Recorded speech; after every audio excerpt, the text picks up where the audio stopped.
Hello everyone, कैसे हैं आप सब दोस्त। उम्मीद करूंगा सब मेरे भाई बढ़िया होंगे। एक नया अपडेट जो है आपके लिए ऑफिशियल लेकर आया हूं एयर फोर्स का। ठीक है, जो बच्चे एयर फोर्स में जाना चाहते हैं उनके लिए ऑफिशियल जो है इसकी रिक्रूटमेंट निकली है अभी। आपको जैसे मालूम है कि अग्निवीर में आर्मी भी आती है, नेवी भी आती है और एयर फोर्स भी आती है। ठीक है, वैसे ही ये अग्निवीर के अंडर एयर फोर्स की जो है रिक्रूटमेंट निकली है। तो इसमें जो भी इंपॉर्टेंट पॉइंट्स रहने वाले हैं वो सब आपको बताऊंगा। क्या 10th पास वाले बच्चे एलिजिबल हैं, सब्जेक्ट्स इसमें कौन से चाहिए, ठीक है, पेपर का लेवल कैसा रहता है, इसके सिवा रनिंग क्राइटेरिया क्या होगा, ठीक है, जो भी मतलब इंपॉर्टेंट पॉइंट्स होंगे वो सब मैं आपको इसमें बताता हूँ। बॉयज़ एंड गर्ल्स क्या दोनों एलिजिबल हैं कि नहीं हैं। अगर इसके सिवा इन केस कोई अगर पॉइंट मुझसे छूट जाता है, मैं कवर अप नहीं कर पाता हूँ, तो आप कमेंट में मेरे को बता देना मेरे भाई, वहाँ पे आपको कवर अप कर दूंगा। ठीक है, रिप्लाई कर दूंगा आपके कमेंट का।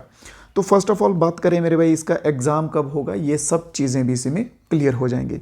सबसे पहले बात करें तो इसके फॉर्म जो हैं वो कब से लगना स्टार्ट होंगे। ये आज ही का नोटिस है, आज ही इसका नोटिस आउट हुआ है। ऑफिशियल साइट पे भी आप चाहें तो चेक कर सकते हैं।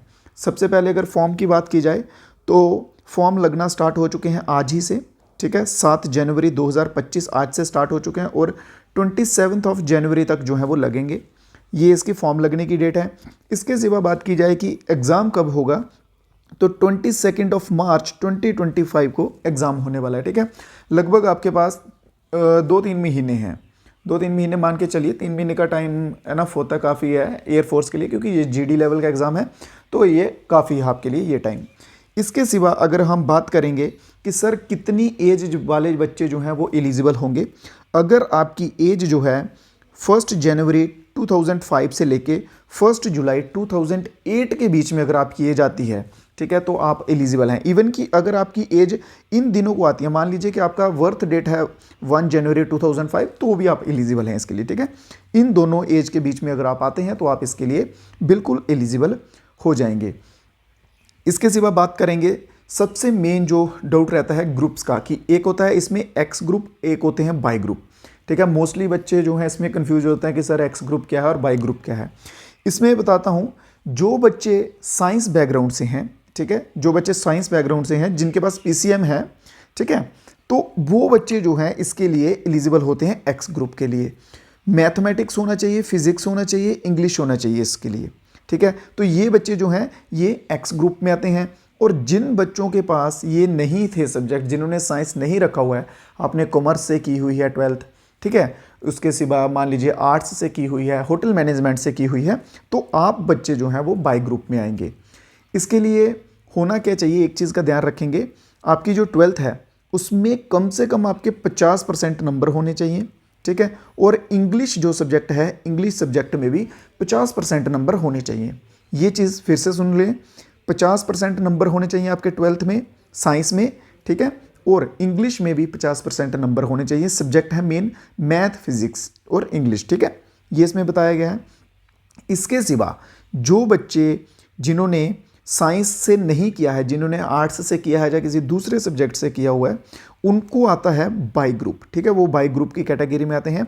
उनके लिए भी सेम है, ओवरऑल 50% मार्क्स होने चाहिए और इंग्लिश में भी 50% नंबर जो है वो होने चाहिए। ये बेसिक्स इनकी चीज़ है कि 50% आपके मिनिमम होने चाहिए, 50 से कम वाले जो हैं वो एलिजिबल इसके लिए नहीं होंगे। यहाँ तक चीज़ क्लियर हो गई एक्स एंड वाई ग्रुप का भी।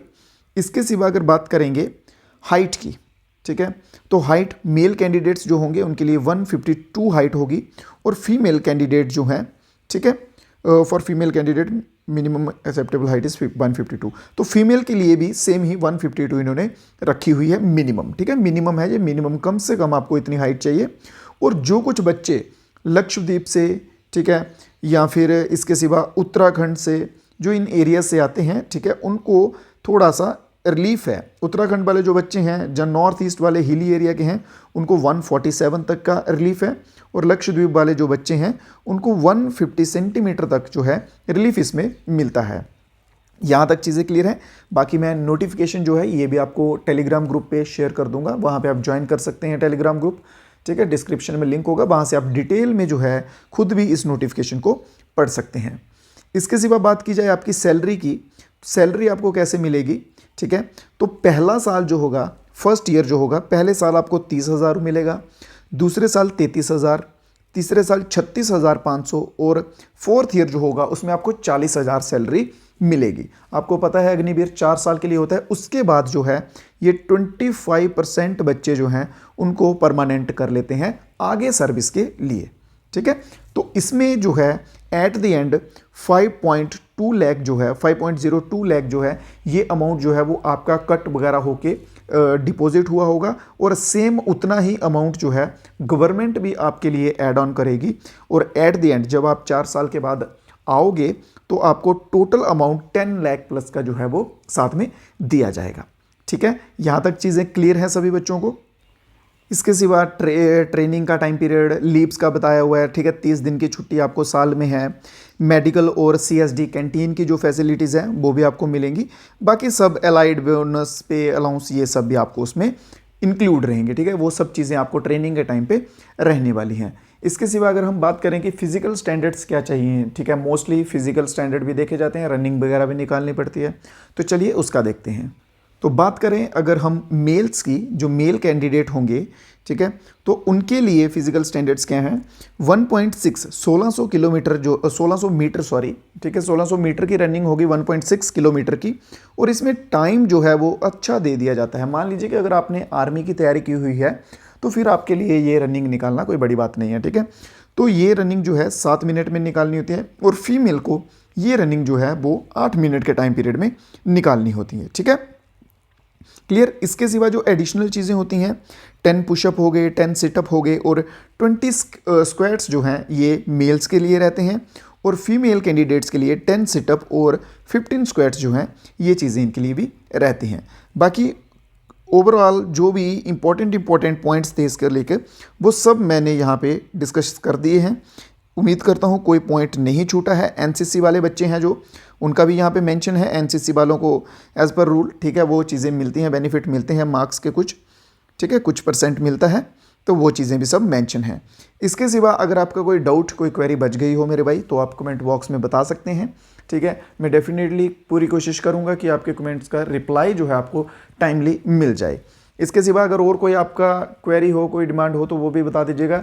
इसके बाद सिलेबस जो है, इसका सिलेबस की बात करें तो सिलेबस भी मैं आपको सेपरेट से एक अलग जल्दी ही वीडियो में बता दूंगा, उसको पूरा एक्सप्लेन डिटेल करके, ठीक है, एक्सप्लेनेशन पूरी प्रॉपर करके वैसे आपके साथ सिलेबस भी शेयर कर दूंगा और सोर्सेज वगैरह जो भी रहेंगे वो सब चीज़ें आपके लिए जो जो इंपॉर्टेंट रहेगा वो सब भी बता दूंगा। यहाँ तक उम्मीद करता हूँ सब क्लियर हो गया होगा आपको। बाकी भी जो अपडेट्स आएंगे, जो एग्ज़ाम्स की नोटिफिकेशन आती हैं न्यू, वो सब आपको यहीं इसी चैनल पे इनॉर्मस लर्निंग पे टाइम टू टाइम मिलते रहेंगे। सब्सक्राइब कर लेना मेरे भाई, जो आप बच्चे नए जुड़े हो हमारे साथ, ताकि आने वाले जो भी अपडेट्स होंगे वो आपको टाइम टू टाइम मिलते रहें। तो तब तक के लिए गाइस टेक केयर एवरीवन। जय हिंद, जय भारत।